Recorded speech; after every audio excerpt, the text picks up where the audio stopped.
कोई ऐसा दिन नहीं जाता, शायद ही कोई ऐसा दिन जाता होगा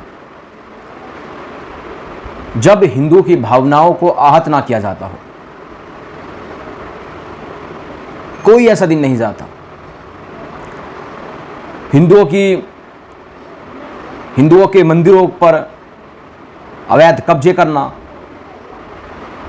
और वक्फ बोर्ड के द्वारा उसको वक्फ संपत्ति घोषित कर देना और एक तरह से देश की बहुसंख्यक आबादी हिंदुओं को नीचा दिखाना, ये संभव इसलिए है क्योंकि हिंदुओं के नेता, जिसको हिंदू अपना सब कुछ मानता है, सब कुछ मानता है, अपना भाग्य विधाता उसको ही मानता है, अपना सर्वोसर्वा उसको मानता है, अपना भगवान उसको मानता है। ये इसलिए संभव होता है कि हिंदुओं की आस्थाओं को चोट की जाए। ये इसलिए संभव है क्योंकि इस देश में कोई भी हिंदुओं का नेता नहीं है जो हिंदुओं के बारे में सोचे। एक लीडर इस देश में नहीं है पार्लियामेंट में जो हिंदुओं के लिए सोचे, एक भी नहीं है।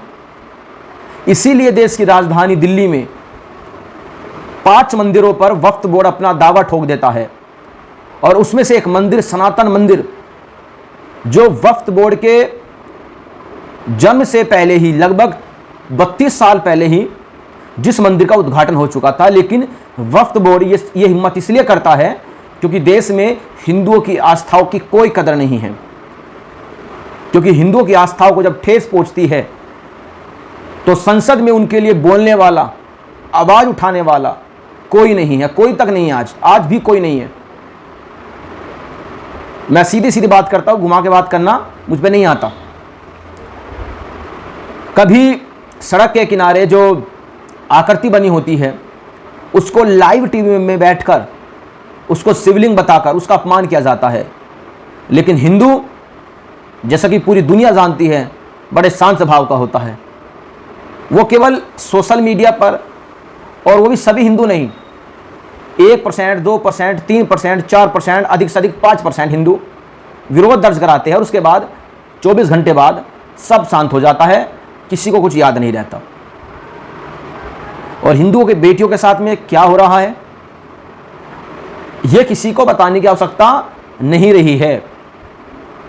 मेरा अब्दुल वैसा नहीं है, मेरा अब्दुल ऐसा नहीं है, और हमारी बेटियां रोजाना फ्रिज में पैक होकर आपको मिल रही है टुकड़ों में, जैसा अभी बेंगलोर में हुआ। खैर, मैं जिस मुद्दे पर आपसे आज बात करना चाहूंगा उस पर मैं आता हूं। सहारनपुर वेस्ट यूपी का एक बड़ा जिला, एक बड़ा डिस्ट्रिक्ट, उत्तर प्रदेश के वेस्ट में आता है सहारनपुर जिला। उससे आगे उत्तराखंड शुरू होता है, आखिरी जिला है उत्तर प्रदेश का वेस्ट में,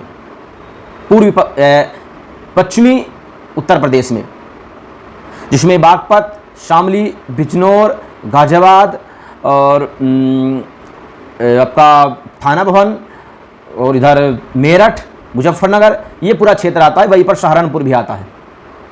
सहारनपुर अगर आप कभी गए होंगे या नहीं गए होंगे तो सुन लीजिए। सहारनपुर रेलवे स्टेशन से जब आप बाहर निकलते हैं और आप पुराने बस अड्डे की तरफ आते हैं, नया जो बस अड्डा है अब वो सहारनपुर बस अड्डे से, जो पुराना बस अड्डा है उससे काफ़ी दूर बन चुका है, लगभग शहर से बाहर बन चुका है। लेकिन जो पुराना बस अड्डा है वहाँ पर भगवान हनुमान जी का एक बहुत ही पुराना एक मंदिर है, बहुत पुराना मंदिर है, अगर आप जानते हैं तो बहुत पुराना मंदिर है। उस मंदिर का जो गर्भगृह है और मंदिर का जो गर्भगृह है, जो गर्भगृह की जो दीवार है, उस दीवार को शौचालय बना के रखा हुआ है, पब्लिक टॉयलेट। आप इस तरह से मानिए कि मंदिर की जो दीवार है, जो गर्भगृह से लगती है, उसी मंदिर की दीवार पर पब्लिक टॉयलेट उसको बना दिया है, और जो पेशाब किया जाता है वो डायरेक्टली मंदिर के गर्भगृह की दीवार पर किया जा रहा है। ये सहारनपुर पुराने बस अड्डे के पास मंदिर है। ये मैं आपको वहाँ की पूरी घटना बता रहा हूँ। और ये ऐसा नहीं है कि जो एक पब्लिक टॉयलेट हैं ये वहाँ पर आज से हैं, इसको बहुत समय हो चुका है, बहुत समय हो चुका है। और मेरे पास आज ये वीडियो आई तो मुझे लगा कि ये मुझे आपको बताना चाहिए और वहाँ के प्रशासन को सचेत करना चाहिए कि हिंदुओं की आस्थाओं की कोई कदर है या नहीं है। रोज़ाना वहाँ पर बाथरूम किए जाते हैं, वहाँ पर टॉयलेट किया जाता है, वहाँ पर शौचालय वहाँ पर किया जाता है और वो डायरेक्टली मंदिर की दीवार पर किया जाता है। तो जितने सहारनपुर के हिंदू संगठन हैं, उनसे मैं ये कहना चाहूँगा, और जितने पश्चिमी उत्तर प्रदेश के जितने हिंदू संगठन हैं, सभी से ये कहूँगा कि इस मामले को अपने संज्ञान में ले। ये हिंदुओं की आस्थाओं का सवाल है।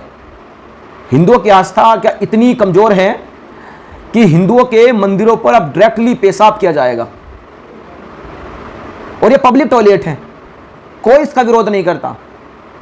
और मैं सबसे ज़्यादा दोषी मैं उन हिंदुओं को मानता हूं जो वहां पर सब कुछ देखते हुए, पता होते हुए उसी मंदिर की दीवार पर टॉयलेट कर वहां से निकल जाते हैं, लेकिन उनको इतना भी एहसास नहीं है कि वे क्या पाप कर रहे हैं।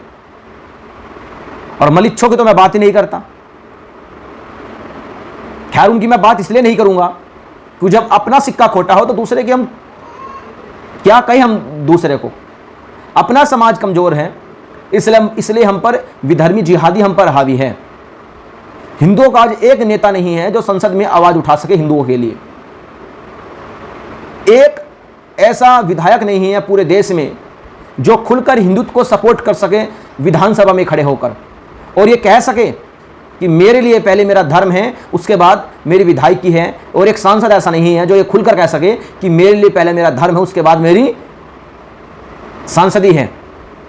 लेकिन एक ओवैसी, और ओवैसी जाने ना जाने ऐसे कितने पॉलिटिकल लीडर जो मुसलमानों को सीधा सीधा और इस्लाम को फॉलो करते हैं और खुलकर कहते हैं कि मेरा मजहब सबसे पहले है, बाद में संविधान है, और देश तो सबके सबसे बाद में है, कुरान हमारे लिए सबसे पहले है।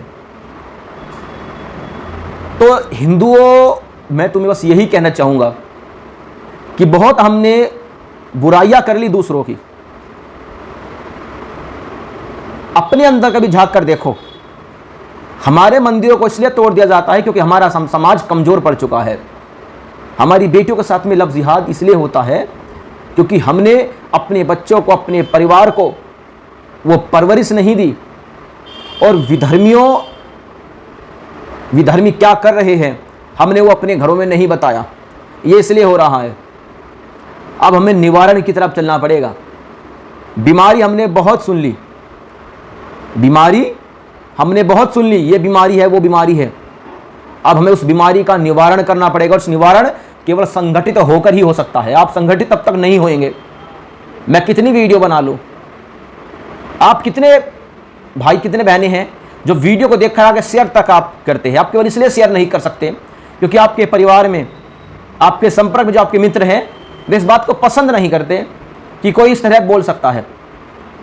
तो जो समाज अपने विचार को खुलकर प्रकट नहीं कर सकता,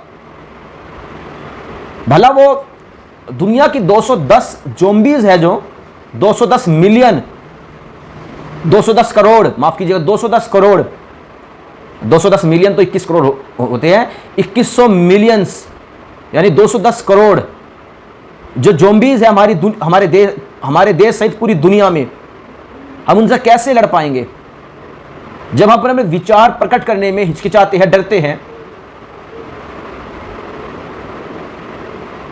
हमें अपने अंदर से भय सबसे पहले समाप्त करना होगा।